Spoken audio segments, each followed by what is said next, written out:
Hi, y'all. Andrew Mack here. This is Loblolly Press in Conversation. Before we dive in, a few quick announcements. Loblolly's 2-year anniversary is coming up next week. Exciting, June 11th. And we're celebrating with a week of new content, a brand new Loblolly Press book bundle featuring all of our currently published writers, and a big site-wide sale. We're also launching a $5 monthly paid tier on Substack.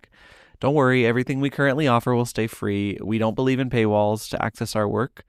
But this new tier is a way to offer sustained support for the press. So Loblolly is still powered largely by unpaid labor, mine included, and we want to keep growing in a way that's sustainable. Paid subscribers will get early access to merch, pre-orders, exclusive discounts, and if you're able to give more, our founding members, called Roots, can contribute $50 or more to help support our mission and our authors. We'll also be announcing some updates about our fall submission process, so keep an eye out for that. Now, before we begin today's conversation, I do want to offer a content warning. This episode includes discussion of childhood sexual abuse and the ongoing process of healing. If you or someone you know needs support, please reach out to the National Sexual Assault Hotline at 1-800-656-4673. You're not alone. I'm joined today by Dr. Stacey Hettes. She's a biologist and professor at Wofford College in South Carolina. She teaches neuroscience and biology with a sense of rigor and wonder, believing her students are capable of handling life's hardest questions.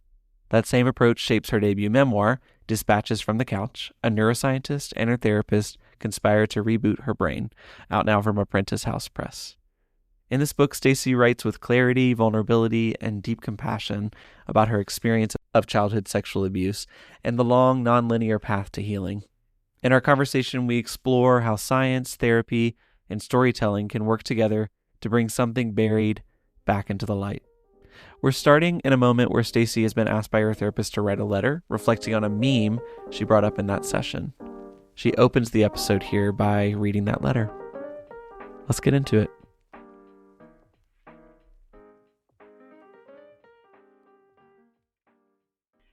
When you debate a person about something that affects them more than it affects you, remember that it will take a much greater emotional toll on them than on you.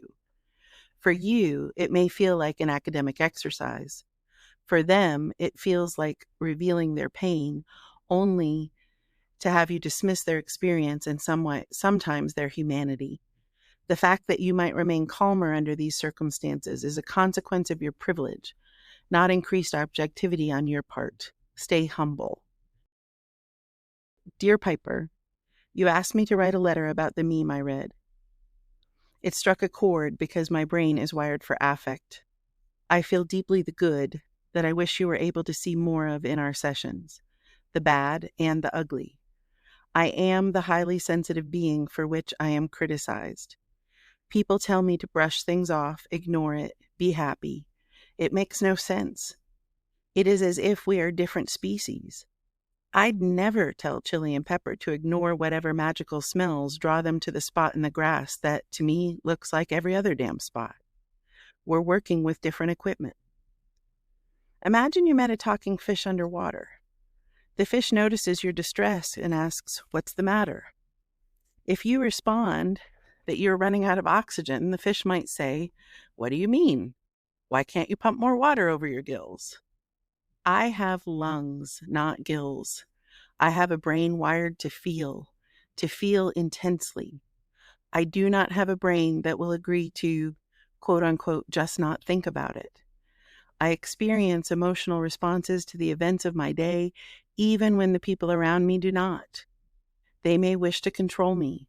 They may wish to contain me, as many do who train their dogs to march in a straight line limited to a 6-foot lead. Not us.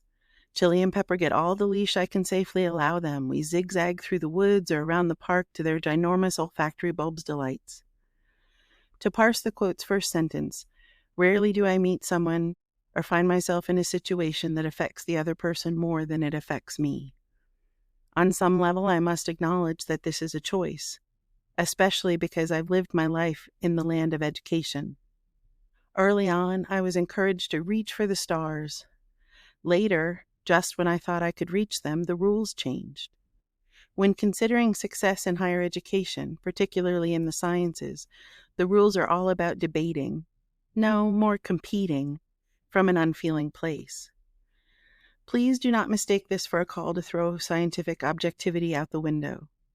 In fact, we'll be more objective if we stop pretending to have no feelings. That's got me thinking. Perhaps I am not so differently wired.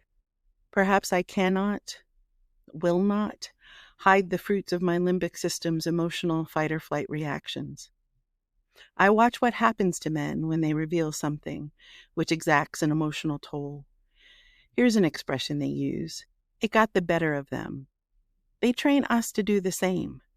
Whatever the it was, we must apologize when we dare to feel at a time or place where feeling is verboten. Funny, anger, which the Vicks of the world are free to usher forth, is also a feeling. For me, the idea of someone demanding I not feel is akin to saying I should not allow myself to breathe air. Just don't let the need for oxygen get to you. Surely you can conquer this defect. Is it? Or was fear the original advantage? Fear manifests from the survival instincts that allowed our primordial ancestors to escape the ravages of a Cambrian ocean crawling to sanctuary on land. I'm tired of their accusations, tired as a lunged being attempting to live in a world best suited for gills. To continue the analogy, let's learn from our marine sisters. Orcas, penguins, turtles, and the like. They found a way to live amongst those gilled fishes with their less than perfectly suited lungs. Their ancestors crawled out of those ancient oceans in search for a better life. At some point, their cousins glided back in. Marine birds and mammals do not hold the privileges of gill holders, yet they manage to get by, even thrive in a world that partially suits their bodies. I cannot imagine a scenario where a dolphin looked upon a fish with envy or made apologies for her need to surface. It is time I take a page out of that dolphin's playbook.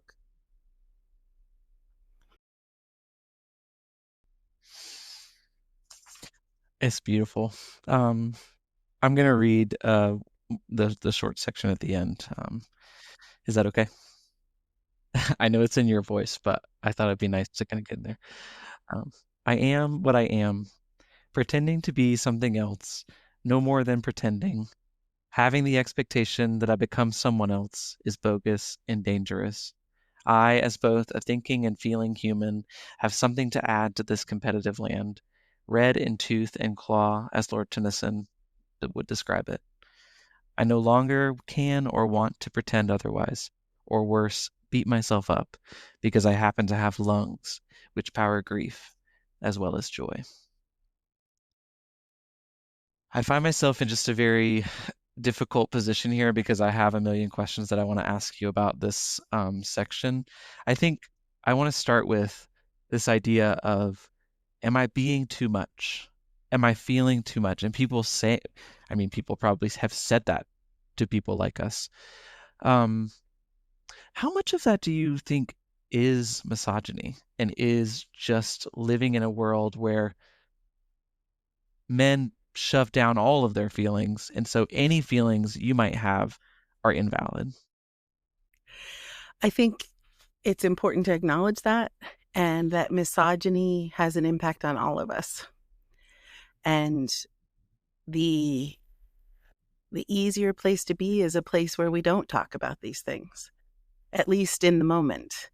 But they don't go away. And we have those experiences that stay with us.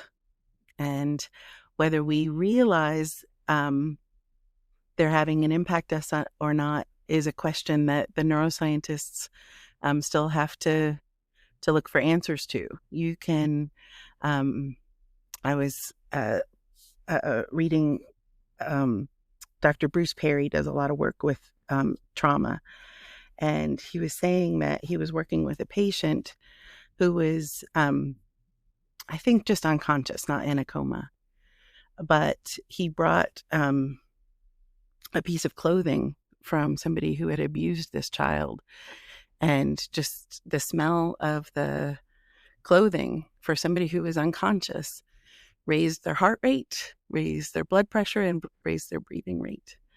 So we have these reactions, whether we want to acknowledge them or not. And so then we have the reaction, and then we have the fighting against the reaction. And both of those things are going to add stress to our bodies and stress to our situations. And so I think the only people that it helps are the people who somehow think that they have to be um, who think that they have to contain everything so that nothing could possibly get out of their control or out of their hand. Uh, just what you said almost brought me to tears. I think I'm thinking about too that kind of so many of our reactions around things that are happening in our lives, we may not even have control over. And so there are some that we certainly feel. Like to feel is not necessarily an action of control. What we do in response to that feeling, most of the time, some of the time, within the locus of our control. Um, yeah, I guess what I should say is it just really resonated with me to hear that you had experienced that in the world around you as well. I think many of us walking through, um, who are in, more marginalized communities, I think feel that same way. You had that very intentional line at the end, um, about kind of breathing and feeling as an act of grief and joy. Can you say more about that? Yeah, I hadn't revisited that in a long time. And I just want to say, Andrew, you're the first person to read my book to me. So that was a really special thing. Thank you for thinking to do that.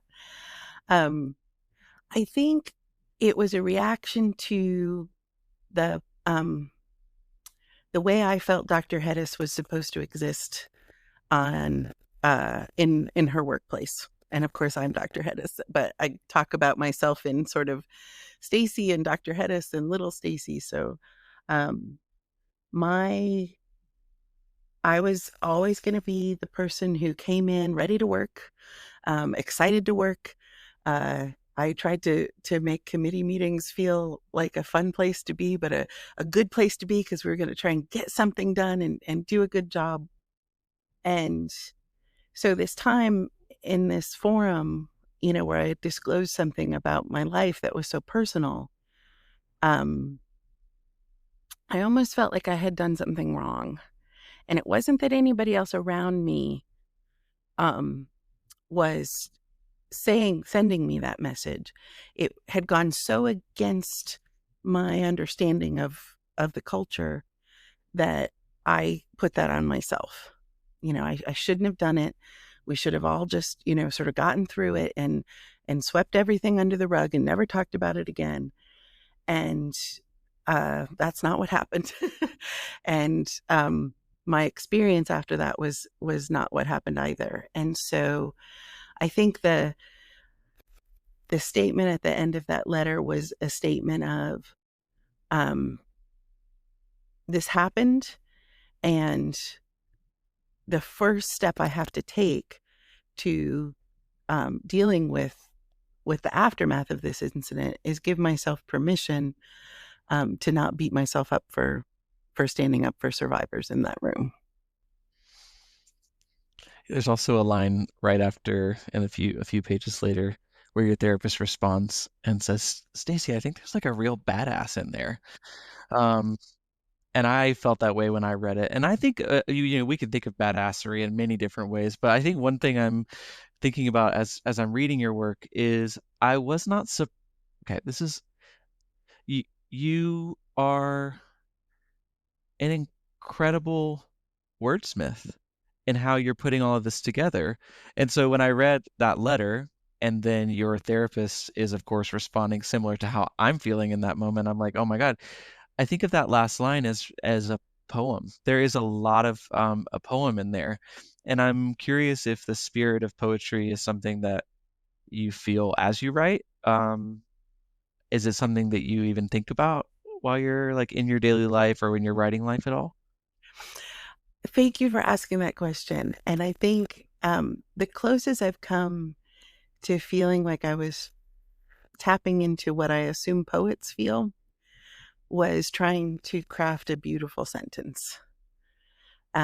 because I spent my career writing as a scientist, writing a dissertation and then writing research articles or presentations for scientific meetings. And then when I transitioned to doing an administrative role, I was writing policies, which, there's not a lot of room for poetics in policy writing. And so I really, once I committed to trying to make what I had into a book, I knew I had to take myself back to school. And I will just say I'm so grateful to the Flatiron Writers Room in Asheville. They have done a tremendous job of continuing to offer virtual workshops and things. And so they gave me access to wonderful teachers. And I'll also shout out the Hub City Writers Project in Spartanburg. Between those two places, I've taken 5 or 6 different workshops that have just really helped me to tap into the kind of writing that I hadn't been able to do since, early college. And that was wonderful. Katie Schultz's deep revision class, I think, is where the lines like you mentioned really sort of came from. I really enjoyed her class. And so, yeah, that was when writing became a joy and also allowed me to find the deeper meaning. And so how writing became even another layer of healing, because I didn't have transcripts. I didn't have exact memories, but I had memories of what I had felt. I had memories of the questions that we were grappling with. And so I realized that working to craft the words was also working to craft the truth of the story rather than the details or the the exact quotations from the story, if that makes sense. You make it sound very easy, but it is an incredibly difficult thing to do. And I'm so glad that you had literary community to be able to support you. I think a lot of what Loblolly's mission is to build that sense of literary community. Grateful to these organizations that already exist. Of course, big fans of Flatiron Writers Room, and then Hub City Press, of course, and the Writers Project there. Um, how What are your thoughts on the ways that kind of science comes together with creativity and art? This is you definitely will get me on my soapbox, so you'll have to cut me off if but I am a big fan of taking that little STEM um acronym for science, technology, engineering, mathematics, and turning that to STEAM and putting art right in the middle of it. I think that if we do not add the creative component into the science classes, we are not teaching science, because what scientists have to do is discover ways to answer questions. And you can do that just like any artist can build on the techniques that they learn, from their teachers. So, there's no need for a painter to reinvent the wheel. If this particular type of brush is going to make the type of stroke they want to make, and somebody else knows that and they can share that with them, great. And if, doing a particular experimental protocol is going to get at the type of answers I want to get at in a hypothesis or the type of questions I want to ask as a scientist, great. But if we never let that moment of, I wonder what had happened if, into our science classes, we're not going to be able to do the job of making the next great discoveries. We're really only training students to be technicians. And so I really push in my classes, and I think I am just one of many at liberal arts colleges who really try to get our students thinking about science, not just doing experiments and pouring things into test tubes. So I'm probably got off on a tangent on that because it's definitely something I care deeply about. But did I answer your question? Yeah, Okay. that's lovely. I was thinking about how writing for a lot of folks, I'm a poet for myself, so I think of poetry, my practice of poetry being very recursive, the way that we kind of talked about therapy, coming back to the same thing again and again. There's a lot of repetition in the way that I write, like literally when I sit down to write and think of maybe rewriting a line or a set of lines 10 times until something comes after it or something comes before it. And I think of that kind of willingness to be able to discover what would come of the time spending doing the thing is akin to scientific method. And so I'm glad to hear you say that, that there's kind of a level of exploration being done, whether that be of our own mind or of a particular subject, that's happening at the same level. So what I see in your work is really that transition of um, making something that has an impactful message from your very unique perspective as a neuroscientist, and doing that work academically for many, many years. Yeah, I love the idea of what, and I don't know that I've ever thought these thoughts before, but the thing that's magical about what we do when we work on our craft, and whether that craft is poetry or writing memoir or working on science, is we do make something that's magical, and from an outsider's perspective, they don't always get to see the magic, they get to see the product. And so just as I can only imagine what it would be like to write a, wonderful poem, I've had the privilege now of being able to try and write a really great chapter and embed that into what I hope is a good memoir. And I have had the experience throughout my life of, students and colleagues who are not in the sciences say, "Ah, you make it sound so easy, and the brain is so confusing. And how do you know all these things about it?" And it's like, well, I worked really hard. I tried to understand, and I ask questions, and I try to find answers to those questions. And I'm just really now realizing that's what writing this book was about too. Um, you can have a great therapist, and you can meet once a week, and you can have a conversation, and you can try really hard to process that for yourself. But for me, sitting down and trying to write about it is where I was able to do a lot of that processing. Yeah, yeah. I don't know if this is true, but that feeling of it almost like encodes it in your brain. It gives you that extra time. And I think you mentioned early in the book about kind of the like the rewiring, literal rewiring of synapses through that kind of reflection. Could you speak more to that a little bit? Sh- Sure. Um, there's two pieces to this. There's really the learning piece, and then there's the sort of trauma piece that I think is interesting in response to your question.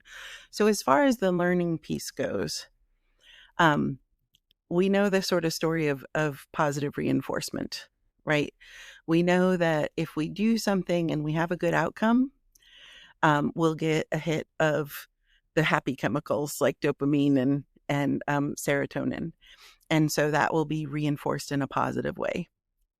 But we also know that we can learn from negative experiences, and so if every time you are um, hungry and you ask for food, you're, told shut up and go away, you learn to stop asking, right? Because you have this negative experience and you associate that with a negative body experience of being hungry.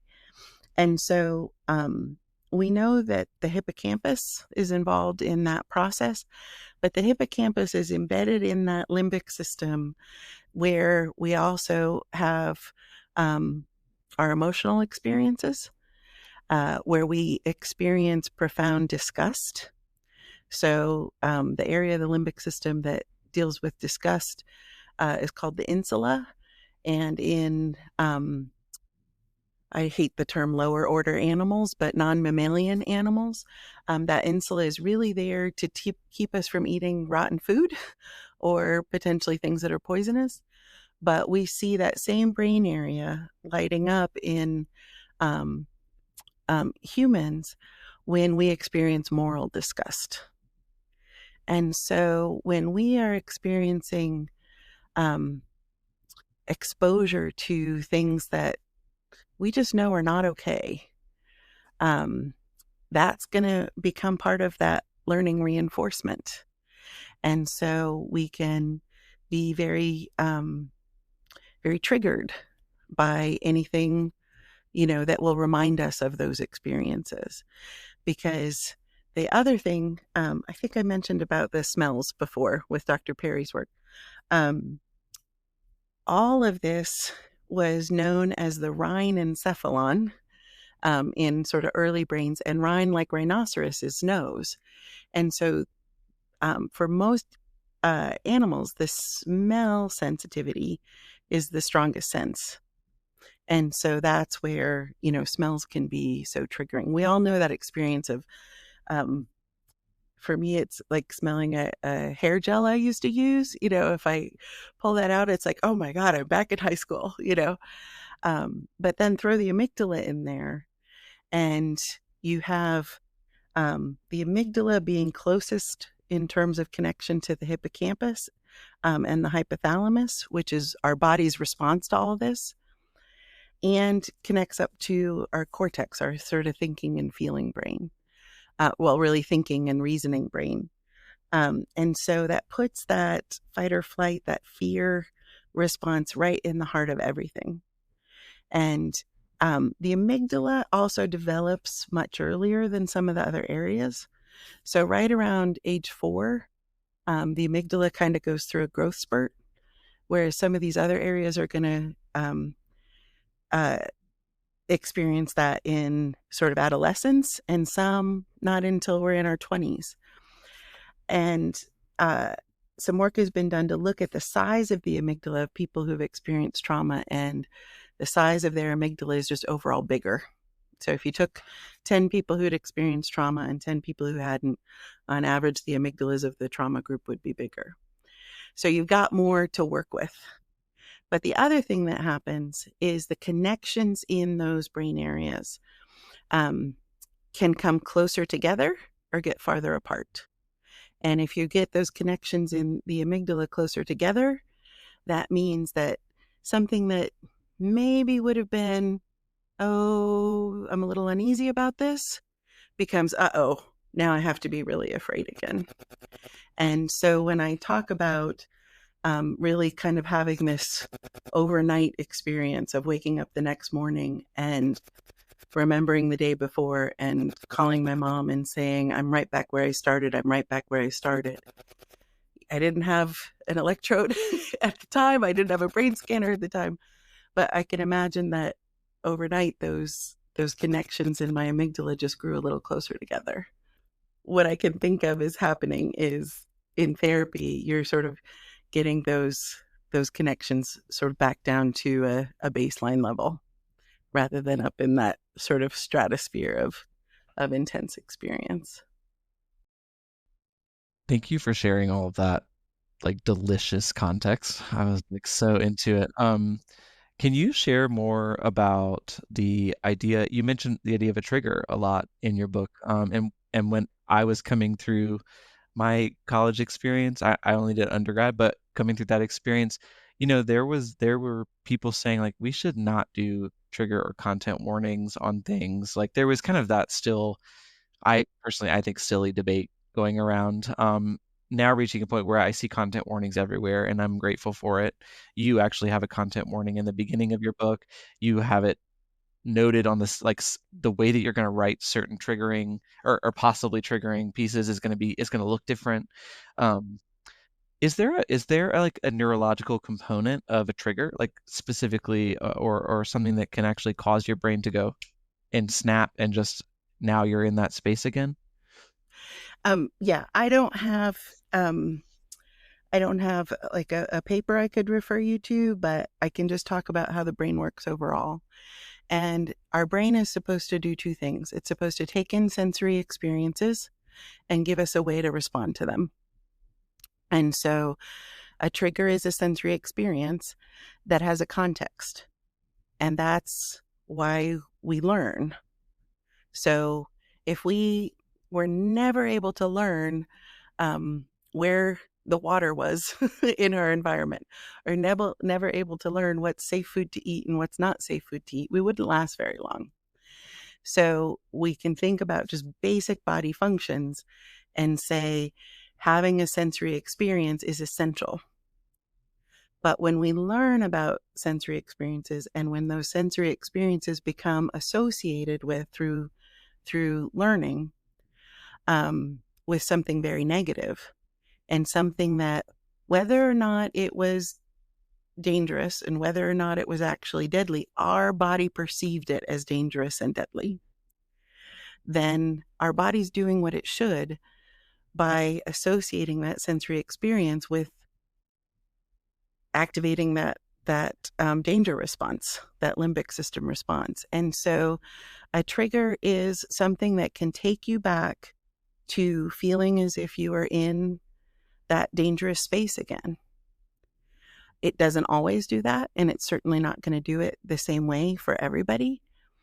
But if you have ever experienced that moment in your life where you were stopped in your tracks by something, whether it was the sound of, somebody in your life who had been really aggressive or brutal, whether it is the sound of an ex who broke your heart, we all know that feeling of just all of a sudden, it's like I'm not even in the room anymore. Then I think we can all have empathy for individuals who might have really intense triggers, and who particular topics are going to be incredibly intense experiences. I know even at my book reading, because this, the story of the abuse I experienced in childhood came up, and I could see the faces of people who were relating to that in ways that were different than the ways other people related to. And so I wouldn't want to make anybody uncomfortable. And it doesn't hurt me in any way to say this might be tough. And so brace yourself. And if it gets too tough, you have an out. And establishing, those kind of relationships with your students or with, whomever, I don't think that hurts us. What I worry about is when we have a conversation where we're not showing empathy, we've now put somebody who knows they could experience a trigger in an emotional state of shame. And that they've not only had to go through the experience once, have the possibility of having the experience come up again for them in a way that they're going to, sort of relive it in that moment. But now they have to be ashamed about it. And that to me is tragic. And I think we can do better. And so I hope we will. I think it's a conversation that needs to be ongoing, and we haven't found the right way to make sure people can, and for me, if I were told we're going to have a speaker on campus and they're going to talk about child sexual abuse, I would go. But I would probably sit in a different seat than I would if we were going to go have a conversation about, the latest, the latest findings on dopamine in the brain. I'd sit, maybe toward the back. I'd make sure I sat on the aisle. And I would be able to be in a headspace where I'd be able to say to myself, you're safe. You can take care of yourself, and you can leave this room if you need to. And being able to give myself that sense of safety probably means I wouldn't have to leave the room.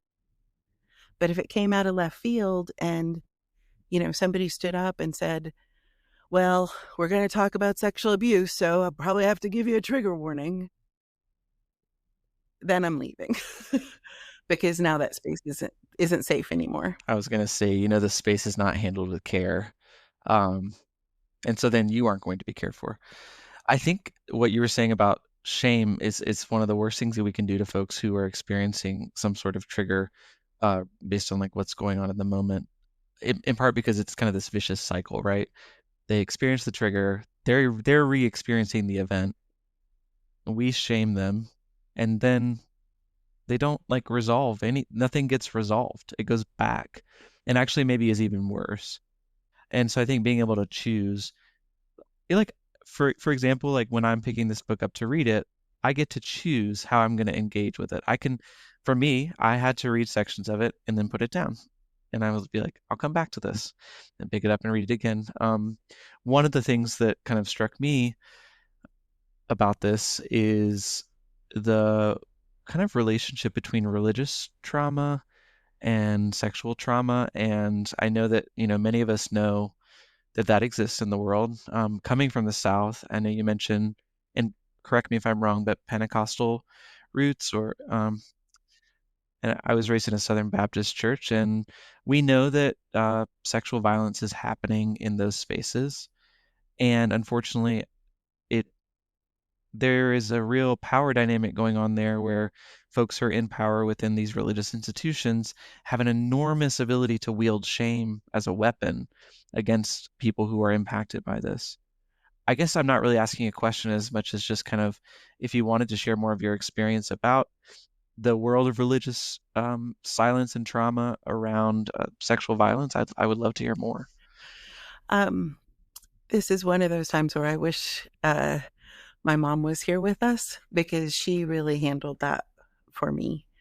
Um, I have the tremendous advantage in my healing, as well as the tremendous privilege of never having been questioned or not believed by my parents. And so that was, it just breaks my heart when um, people who've read this book or who I've been in, sort of group therapy with say, you know, they told me it was my fault. They told me I must have come on to him. Um, they told me, that I wanted this. And now I'm, oh, I never had those experiences. But I do see and I do know, and we all know, that institutions' goals are to keep the institution safe. They are to perpetuate the institution and protect the institution. And whether that is a school, whether that is a church, whether that is a community organization, if we allow our institutions to prioritize the institution over the individual, nothing's ever going to change about that. My experience in the way my family handled things and the way my parents confronted my abuser individually. And as I say in the book, by the time I disclosed to my parents, he was in a different church. And so my individual experience never had to become the story of my church getting involved. But I have not yet in my time of living in this realm have heard a story where a church particularly and effectively supported a victim or victims. But there are individuals out there who are trying to change that. There's an organization called the Zero Abuse Project, and they are led by an individual named Victor Veith. And he was a prosecutor for most of his career. And I heard him give a wonderful workshop thanks to the Julie Valentine Center in Greenville, South Carolina. And he said, I felt like all I was ever trying to do was to pull people out of the river, and I could never keep up with the people who were pushing them in upstream. And so he decided to leave the world of the law and try and work toward educating institutions about what they can do to keep perpetrators out of their institution, and what to do to support victims if they discover this has happened. And I was very gratified in that workshop to see a lot of clergy of all faiths there trying to learn how to do better, because uh, faith communities are welcoming and accepting, and so perpetrators unfortunately take advantage of that. Um, and at least there are some people out there who are trying to make changes in that, and I'm appreciative of them. So nearing the end of your book, you do talk a little bit about kind of that feeling of a lack of self-worth when you can't, you know, be as active as you want to be, whether that be, grading papers or having to like not being able to go to class for a day, calling out sick, something that I think we all experience. And I think I just wanted to kind of see if you could speak to those of us who have kind of these um, traumas in our lives and how that kind of manifests as this kind of depression that we talked about a little bit can be very active or it can be very not. For example, for me, mine is not very active. I tend to do the thing that you talk about near the end of the book. I think it's I don't want to misquote the chapter. Chapter 37, the first circle of hell is still hell. Um, mine tends to be the kind of in the bed kind of depression, the can't get up after a night's sleep, feeling tired. Um, and then it sounds like yours is maybe a little bit of a mix, and I'll let you speak to it, of course, but a mix of that plus the feeling of like, well, if I work, I can get through this. Can you speak to that a little bit? Sure, and thank you for the chance to talk about that, because I think it really is important. Um, my self-worth for years and years and years um, was only external. There was no internal self-worth, and there was sabotaging any effort I did try to internalize that external self-worth.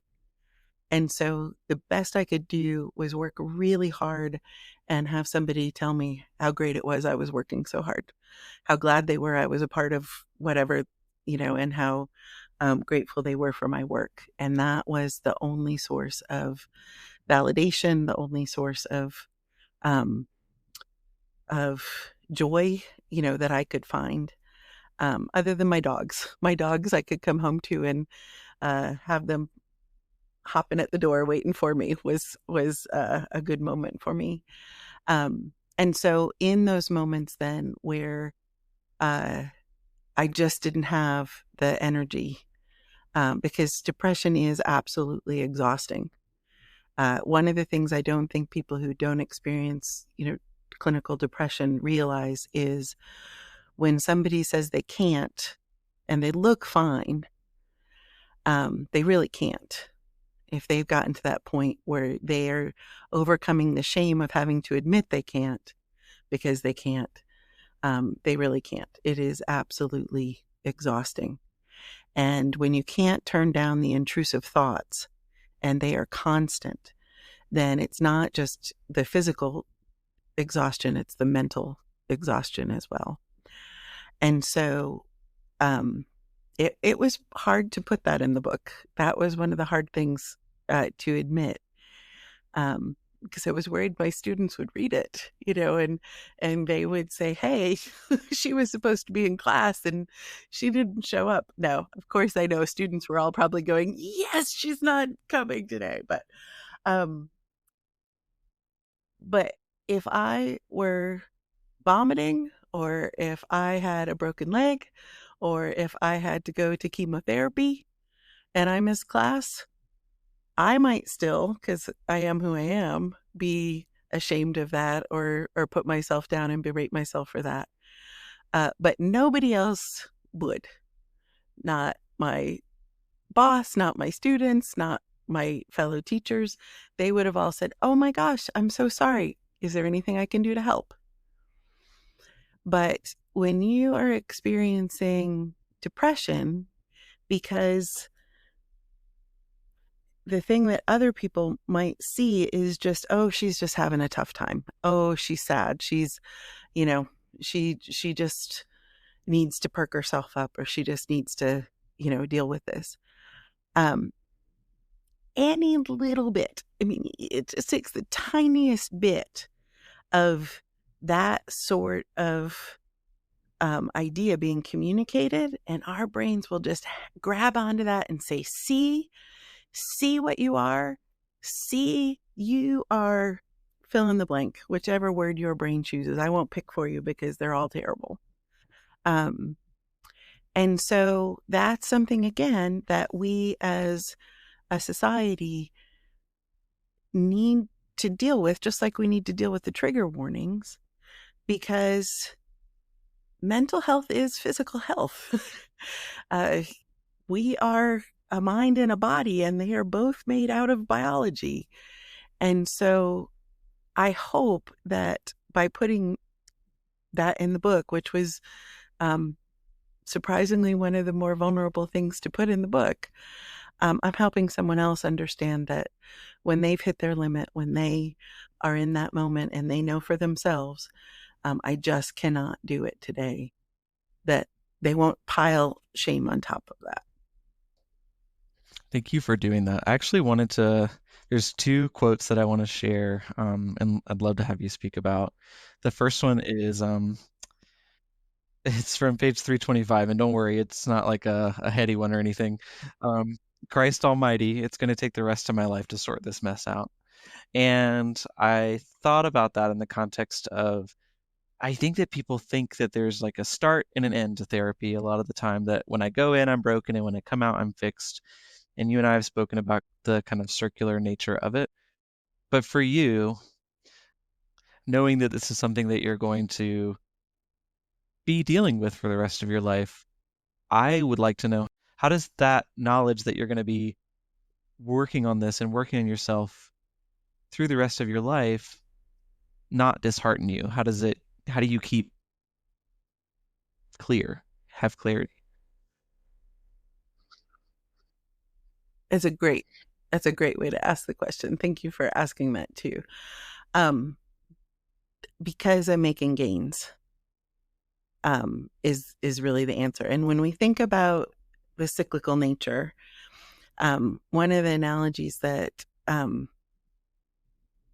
know it was one of my prior therapists, and I can't remember who, gave me was, it's cyclical, but it's more like a wheel. The wheel is turning, but it's also making forward motion. And so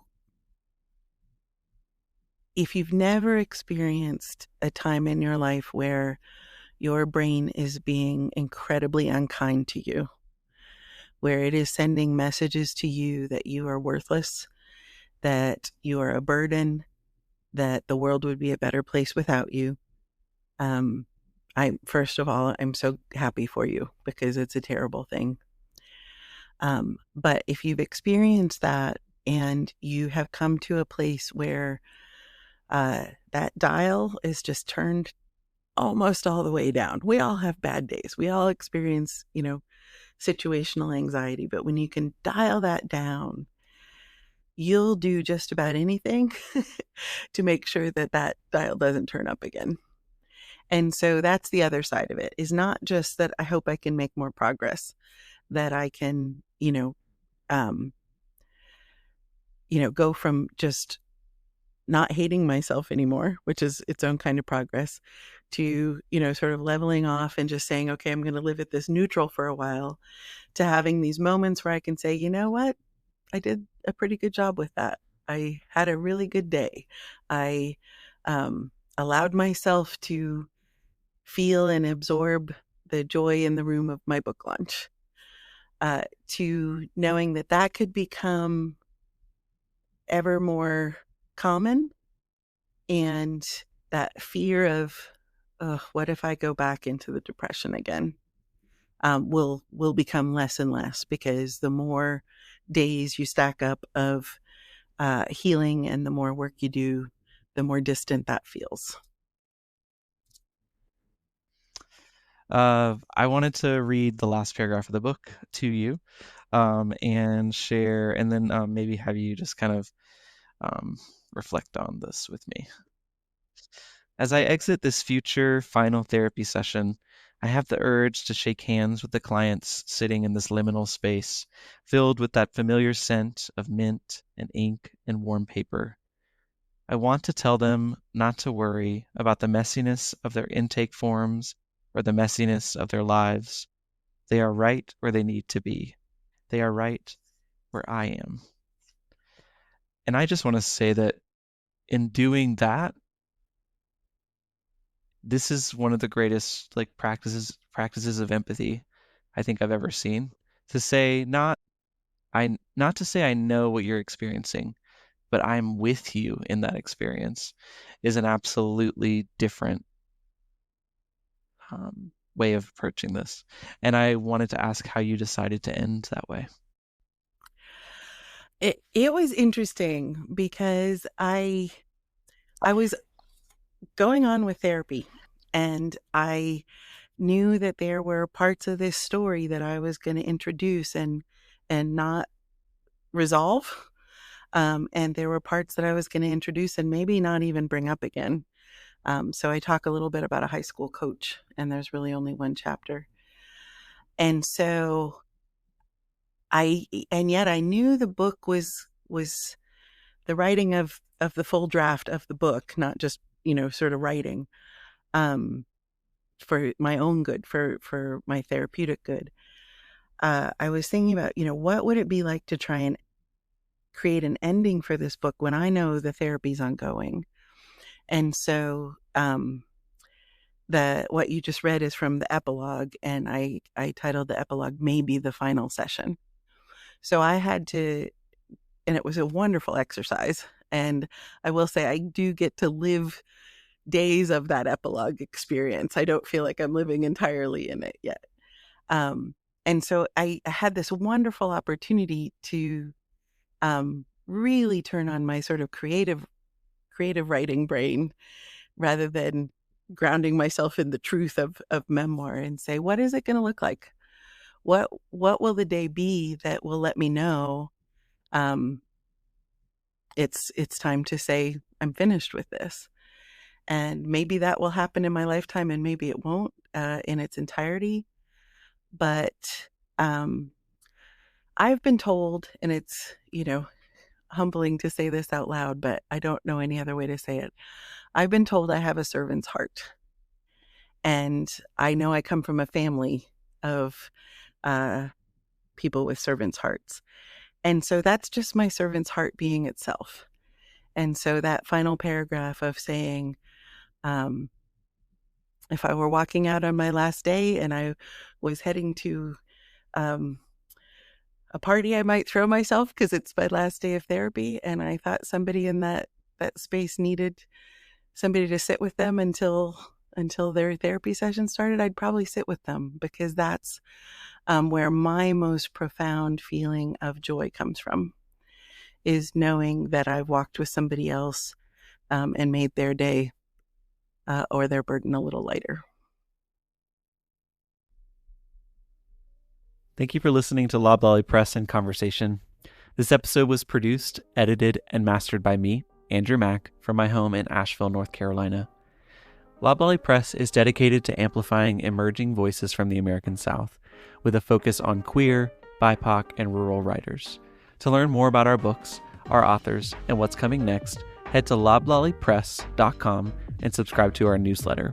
You can also find us on Instagram at loblolly_press for updates, behind-the-scenes content, and a lot more. If you like this episode, please do consider leaving a review or sharing it with a friend. It really helps us keep going and supports the writers we believe in.